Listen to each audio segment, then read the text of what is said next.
सच कहा आपने। आज की राजनीति तो झूठ, मक्कारी, बेईमानी, भ्रष्टाचारी और ठगों की राजनीति है।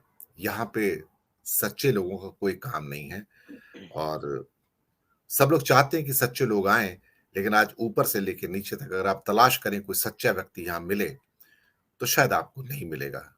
आप गलत जगह तलाश कर रहे हैं।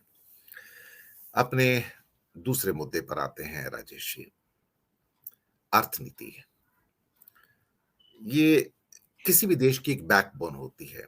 अल्टीमेटली हमारी जो आर्थिक अवस्था है या समृद्धि है, या जो भी हम खा पी रहे हैं या बच्चों को शिक्षा दे पा रहे हैं या स्वास्थ्य का जो हमारा सेटअप है, वो सब कुछ इस बात पे निर्भर करता है कि हमारी अर्थव्यवस्था कितनी स्वस्थ है।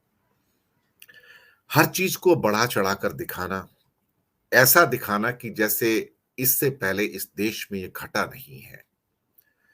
मुझे लगता है कि ये जो बड़बोलापन है, ये जो शोबाज़ी है, जो इवेंट मैनेजमेंट हर चीज़ को बना दिया जाता है। मैं सिर्फ़ G20 की बात नहीं करूँगा, हर चीज़ के पीछे एक इवेंट मैनेजमेंट है।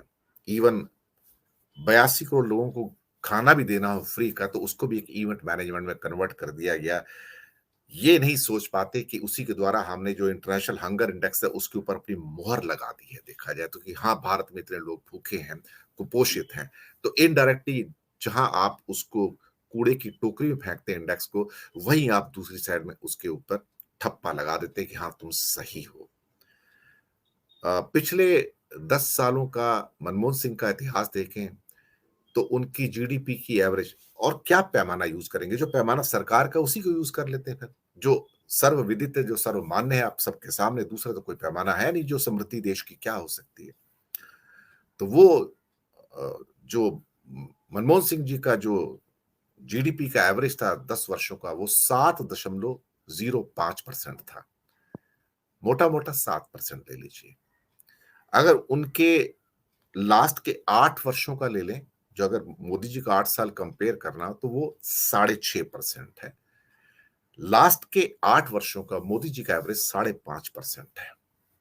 इतना ज़्यादा शोबाज़ी, इतना ज़्यादा बड़बोलापन, इतना ज़्यादा इवेंट मैनेजमेंट कि हमने देश के अंदर ना जाने क्या कर दिया है और आपका जीडीपी ग्रोथ उतना का उतना ही है, कहीं नहीं गुज़रा। आप मनमोहन सिंह से भी कम रह गए और दूसरा एक क्राइटेरिया होता है पर कैपिटा इनकम का।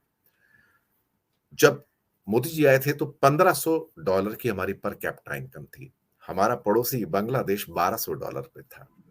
8 सालों में हमने सिर्फ 33% का ऐड किया और $1500 से $2000 पे पहुँचते हैं और बांग्लादेश जो हमसे 20% कम था, इन्हीं 8 सालों में 40% जंप करके इंडिया के ऊपर $2800 पे आया, हम $2000 पे रह गए। तो शेख हसीना की साइलेंट लीडरशिप वहाँ काम आई, मनमोहन सिंह की सेना जो साइलेंट लीडरशिप थी वो यहाँ काम आई। तो किसी किस्म का भी इवेंट मैनेजमेंट आपको वो तरक्की नहीं दे पाया जो एक चुपचाप रहे एक साधारण से मनुष्य मनुष्य जिनका नाम मनमोहन सिंह था, उन्होंने कर दिखाया और 2007 और 8 का क्राइसिस भी जो सब प्राइम क्राइसिस था वो भी उन्होंने झेला। तो मैं हमेशा कहता हूँ, कल भी मेरा एक प्रोग्राम था कि अर्थव्यवस्था कभी लिफ्ट से ऊपर नहीं जाती है, सीढ़ियों से ऊपर जाती है। और जिन्हें सीढ़ियों का ज्ञान नहीं है, वो दोनों साइड से डीरेल हो जाते हैं। ना वो सीढ़ियों से ऊपर जा पाते हैं, ना लिफ्ट से ऊपर जा पाते हैं। आपकी ऑब्जर्वेशन भारत की अर्थव्यवस्था पर छोटी-सी राजेश जी। दिनेश जी, आपने बहुत ही मार्के की बात कही है और गंभीर बात कही है। अर्थव्यवस्था लिफ्ट से ऊपर नहीं जाती और मैं बहुत बहुत गंभीर और बहुत गहरा जानकार तो नहीं हूँ, लेकिन फिर भी एक जागरूक या कह सकते हैं कि एक थोड़ा-सा जो कोशिश करता हूँ मैं एक पत्रकार होने के नाते, तो मैं कह सकता हूँ कि जब सियासतदान इस बात को समझें कि वो हर चीज़ के विशेषज्ञ हो गए हैं। वो सेना के भी फ़ौज को भी परामर्श दे सकते हैं, वो वैज्ञानिकों को भी परामर्श दे सकते हैं, वो डॉक्टरों को भी परामर्श दे सकते हैं, वो रेल के यातायात को भी परामर्श दे सकते हैं, वो सब हर विषय वो शिक्षा को भी दे सकते हैं, वो अंतरिक्ष पर भी जानते हैं।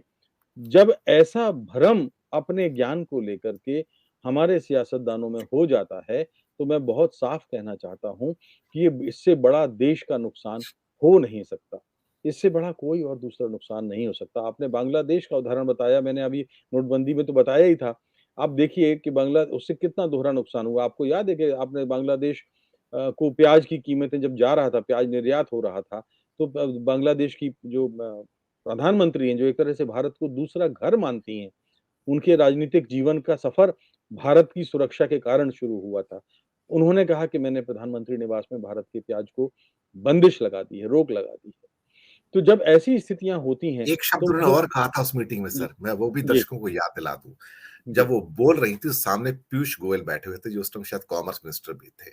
जी, तो जी, तब उनकी ओर इशारा करके उन्होंने कहा था, "थोड़ा-सा पहले बता देते, तो हम कुछ तैयारी कर लेते।" इंतज़ाम अब कर ये लेते। इतना जो एक सटल जो तंज था ना उनका कि थोड़ा पहले बता देते, तो पीयूष गोयल सिर्फ बगले झाँकते नज़र आए। मैंने उनके पास मैंने इसका आपको कोई जवाब नहीं था एक्चुअली। मैंने कहा ना, आपने नेपाल का एक सप्लाई रोक दी आपने। नेपाल एक राज्य की तरह आप पाल रहे थे 1947 के बाद से नेपाल को। उसके सैनिक आपकी सेना में फ़ौज में लड़ रहे थे।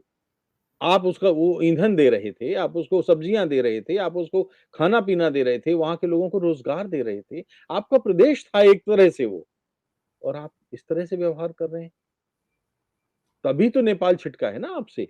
तो चलिए वो विदेश नीति की बात हो गई, लेकिन जो आपका मूल प्रश्न इस बारे में था कि जो आर्थिक जो गाड़ी है देश की, मैं ये मानता हूँ कि एक तो ये इस वजह से कि जब देश के सियासतदान या शिखर राजनेता ये तय करते हैं कि उन्हें हर पर बोलना पड़ता है। इस सरकार में आप सोचें कि कोई भी किसी भी विषय में बोल सकता है। फैसला भी सुना सकता है। गृह मंत्री विदेश नीति के बारे में फैसला कर सकता है, विदेश मंत्री सूचना मंत्री के बारे में फैसला कर सकता है, सूचना मंत्री कोई दूसरे डिपार्टमेंट के बारे में, उद्योग के बारे में फैसला कर सकता है। ये क्या है? हमने देखा है, हमने पुरानी और ऐसा नहीं है कि सरकारें झुकती नहीं देखी हैं। जब सरकारों ने ये पाया कि फैसला उन्होंने लिया है, लेकिन विशेषज्ञों की राय अलग है, वैज्ञानिकों की राय अलग है और अर्थशास्त्रियों की राय अलग है और तमाम एक्सपर्ट्स जो हैं, प्रोफेशनल्स और टेक्नोक्रेट्स जो हैं, उनकी राय अलग है, तो उन्होंने अपने पैर खींचे भी हैं। आपने रिज़र्व बैंक का क्या हाल बना के रख दिया? कभी डिविडेंड आपने नहीं लिया। 1,75,000 करोड़ रुपया आप रिज़र्व बैंक से हाथ और जा कहाँ रहा था है आप हम ये तक नहीं जान सकते कि हमारे पैसे से प्रधानमंत्री कोष में जो फंड जा रहा है, उसका उपयोग कहाँ हो रहा है। तो आखिर आप देश की आर्थिक नीति तय कैसे करेंगे? और जब तय नहीं कर सकते आप, तो फिर नतीजा आज की तरह होता है। बेरोज़गारी कैसे आता है? हमने नेहरू के दौर की समाजवादी आर्थिक नीति देखी है, हमने इंदिरा जी के दौर की देखी है, लाल बहादुर शास्त्री के दौर की देखी है, यहाँ तक कि राजीव गांधी के दौर की भी देखी है, जबकि उन्होंने एक एक आधुनिक खिड़की का अपने देश की खोली थी और एक ताज़ी हवा का झोंका एक एक टेक्नोलॉजी में आया था। तब भी ये नहीं हुआ कि हमारे जो है बेरोज़गारी और हमारे नौजवानों को धक्का पहुँचे। उद्योगपतियों के हाथ में सरकार को सौंपने का जो दुष्परिणाम हो सकता है, वो उसकी कल्पना नेहरू जी को भी थी, उसकी कल्पना इंदिरा जी को भी थी, लाल बहादुर शास्त्री को भी थी, मोरारजी देसाई को भी थी। इसलिए उन्होंने वो फैसले ली और काफ़ी हद तक अटल बिहारी वाजपेयी भी जानते थे। लेकिन मैंने कहा कि बाद के 2 वर्षों में अटल बिहारी वाजपेयी अपना वो प्रभाव नहीं रख पा रहे थे और उनके ऊपर अनुदारवादी जो इस तरह से हावी हुए थे, तो उसमें नुकसान हुआ। नेहरू जी चाहते थे कि पूँजी न क्यों इसलिए कि नेहरू जी पर महात्मा गांधी के ग्राम स्वराज की छाप थी और नेहरू जी ने कहा कि उद हम उन उन्हीं के दौर में तभी तो सार्वजनिक उपक्रम खड़े हुए। सबसे ज़्यादा सार्वजनिक उपक्रमों का जो अंबार है, वो नेहरू जी ने लगाया और हमने देखा है कि जी। उन्होंने मुनाफ़ा कमाया, अच्छे से ढंग से चले और वो ऐसे चले कि पूरे एशिया में उन्होंने नाम कमाया। आज वो उन उपक्रमों की हालत क्या है? आप देखिए। तो अब तो कहने का सब बिक अर्थ गए, अब जी, तो सब बिक इसलिए गए मैंने हैं। हाँ, हमारे जो उपक्रम हैं अब एक मैं बहुत एक आप कभी नेहरू जी के जो एक जो हमारा ओएनजीसी है, ओएनजीसी का इतिहास पढ़ेंगे कभी, तो एक दौर था जब ओएनजीसी नेहरू जी के मन में ये धारणा बन गई थी कि हमारे यहाँ संभवतया उतना कच्चा तेल नहीं निकल सकता, नहीं निकलेगा, जितना हमको ज़रूरत है। तो हमें उस पे निर्यात आयात पर ही निर्भर रहना चाहिए। अब जब ओएनजीसी के कुछ एक्सपर्ट्स वहाँ पहुँचे, गए और उन्होंने कहा कि नहीं जी, ये उन्होंने सारा प्रेज़ेंटेशन दिया, तो नेहरू जी ने कहा कि अगर आप लोग कहते हैं, उनका कहना था कि खर्चा बहुत होगा, जितने के भजन नहीं होंगे, उससे ज़्यादा के तो मंजीरे फूट जाएँगे। तो लेकिन जब वैज्ञानिकों ने कहा कि ना, हम कितना ही कब तक आयात पर हम निर्भर रहेंगे, और तब नेहरू जी ने पहली बार उसको माना, और ये पहला उदाहरण था। और ओएनजीसी आज जिस शक्ल में हमारे पास है, अगर मुझे याद है, ठीक-ठाक याद है, तो कल-परसों एक कोई खबर आई थी कि हमारे ये दोनों उपक्रम ही मुनाफ़े में चल रहे हैं इस वक़्त। अगर जी, ये शुरुआत नहीं होती, तो ये तब होता है जब सियासतदान प्रोफ़ेशनल्स की बात मानते हैं, जब वैज्ञानिकों की बात मानते हैं। लेकिन यहाँ तो हम ब्रह्मास्मि वाला अगर बोध पैदा हो जाए, जी। तो बंदर के हाथ में उस्तरे जैसी बात हो जाएगी कि अपना गला भी काटेगा और देश का गला भी काटेगा।